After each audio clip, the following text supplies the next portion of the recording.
Assalamualaikum warahmatullahi wabarakatuh. Saya Zanmila dari kelompok 14 mata kuliah Politik dan Etika Pendidikan Islam. Di sini saya akan menjelaskan tentang peraturan yang berkaitan dengan pendidikan, meliputi peraturan perundang-undangan, peraturan pemerintah, serta peraturan Kementerian Pendidikan. Peraturan perundang-undangan tentang pendidikan terdapat pada Undang-Undang Republik Indonesia Nomor 2 Tahun 1989 tentang Pendidikan Nasional Pasal 1.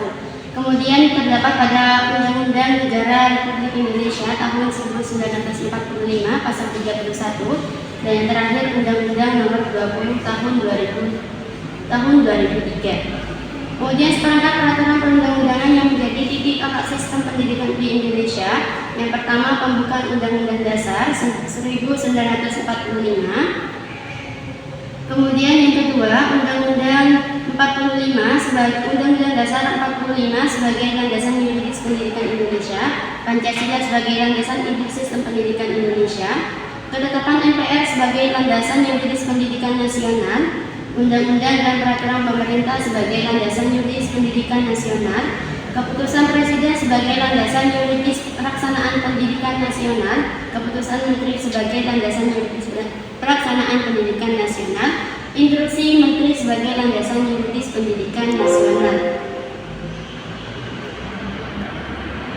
Kemudian peraturan pemerintah tentang pendidikan nasional terdapat pada nomor 19 tahun 2005 tentang Standar Nasional Pendidikan atau SMP. Kemudian juga terdapat pada peraturan pemerintah nomor 32 tahun 2013, juga terdapat pada nomor 13 tahun 2020 dan peraturan pemerintah nomor 48 tahun 2008. Assalamualaikum warahmatullahi wabarakatuh. Saya Intan Kusmawarda yang akan memaparkan sedikit tentang peraturan Kementerian Pendidikan tentang pendidikan.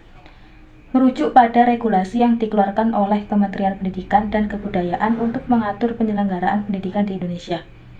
Dasar hukum utama yang menjadi acuan dalam penyusunan peraturan ini adalah Undang-Undang Nomor 20 Tahun 2003 tentang Sistem Pendidikan Nasional yang merupakan landasan hukum yang mengatur sistem pendidikan di Indonesia, mulai dari pendidikan dasar hingga pendidikan tinggi. Jadi, kesimpulan materi ini dari awal sampai akhir video yaitu pendidikan di Indonesia bertujuan menciptakan sistem yang berkualitas, merata dan berkelanjutan dengan dasar hukum Undang-Undang Dasar 1945 dan Undang-Undang Nomor 20 Tahun 2003.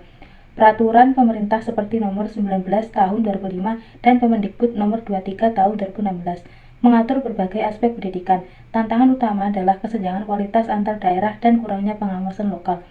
Kerjasama antara pemerintah pusat, daerah, dan masyarakat sangat penting untuk memastikan implementasi yang merata dan adil. Cukup sekian dari kami, kelompok 14. Mohon maaf apabila ada kekurangan dan salah-salah kata. Wassalamualaikum warahmatullahi wabarakatuh.